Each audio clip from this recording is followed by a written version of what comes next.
You know, on Devil's Lake here where we're at today, there's a lot of deep patterns where, you know, a lot of these old lake basins, lake beds, they're 30, 40, 50 feet in some cases, and so it's not unusual to catch fish in 28 to 48 feet of water, and so it's deep water. And you know, the water's got a little bit of color to it to where a lot of times it's sunlight driven, and so gray overcast days, you know, your windows of opportunity might be narrower, and a lot of times just a matter of getting that sun at the right angle. And so a lot of times you'll mark fish early in the morning, for example, and you just can't get them to bite. The fish will come up and just kind of ignore you. And a lot of times you just have to kind of wait it out and wait for that sun to get at the right angle, that light penetration to get just right where it just opens up and fires these fish. But you see it so often on these deep fish.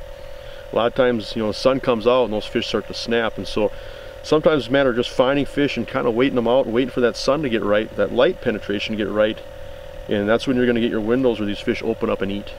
You know, one of my favorite go-to presentations on Devil's Lake is this Clam Pro Tackle Speed Spoon. You can see here I've got a perch eye on there, but deep water, you can get a small finesse presentation down into deep water fast. And I think too that bigger body calls them in.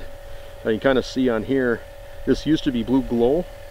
I've caught so many fish on this winter that it doesn't even have any paint left on it, and it's still catching them. So I guess there's a little bit of blue glow left there.